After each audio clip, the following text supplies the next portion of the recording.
Hi, everybody. It's December 12th, 2025. Um, our perception of years is quite common knowledge that it's just basically the Earth revolving around the sun, how long it takes to revolve around the sun, going from one point and reaching that point again. And I believe that we could look at matters of our own lives in a more spiritual way, in similar contexts, or to that assumption of going around the sun one time.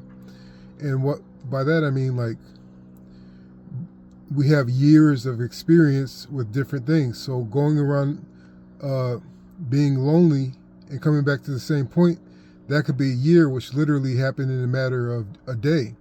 So there's all these little revolutions around little suns of situations in our inner composition that are like years of wisdom gained in just days and hours and minutes.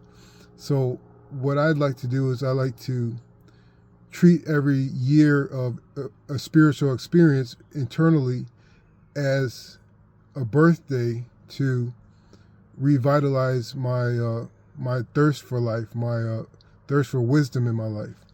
So when you feel like you're not going anywhere, there are revolutions around each situation that you deal with, around each little thought that keeps on coming back. And these spirit years are valuable to pay attention to and to learn from. And and also that matter of looking at things changes the perception that everything is toil and everything is struggle to everything is a spiritual universe that pervades you and is inside and outside of you at the same time. So this gets me to thinking about the book of frustration. When I say the book of frustration, one manner I could look at it in is being, when you are frustrated, there's a threshold that you can either shy away from or cross. When you're frustrated and your composure starts to break down, you may start physically shaking. Your breathing may become shallow. You may start sweating, and you are so at a pressurized situation of frustration. But what I found is that if you could cross that barrier before you feel like you're literally going to pass out or spiritually going to check out, if you could cross that barrier, that frustration often leads into inspiration. It leads into a second wind of strength where you could go ahead and handle the situation and put it to rest. So there's a threshold with frustration that if you cross it, a lot of times you will become a different person that you forgot that you were, or you may become something greater than you ever were before. So that's one way to deal with frustration. Another way the book of frustration functions in our lives is it's almost like a clock face. You may notice that you feel comfortable, like probably a majority of the time, but like a clock face, when you reach a certain sort of situation, like a certain color of conflicts that you reach, maybe it's like maybe they told you have social anxiety. So most of the time when you're alone, you're smooth sailing, everything's fine. But when you have to make a group presentation, a presentation in front of the class where you have to speak, a speaking presentation, or once you have to go into a social situation and there's almost no way out, that's when the frustration of dealing with your lack of confidence, dealing with your lack of sociability, that's when the frustration starts to come and it starts to skew you.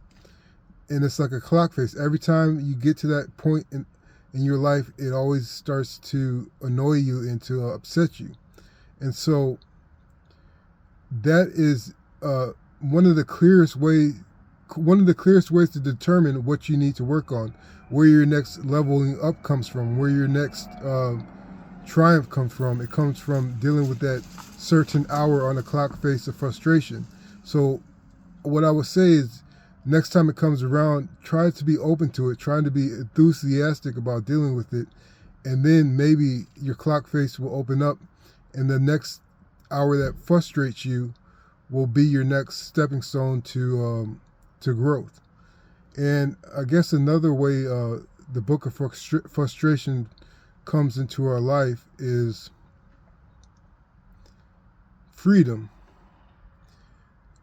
A lot of us, especially in my country, a lot of us experience freedom naturally. We could do basically what we want within the law.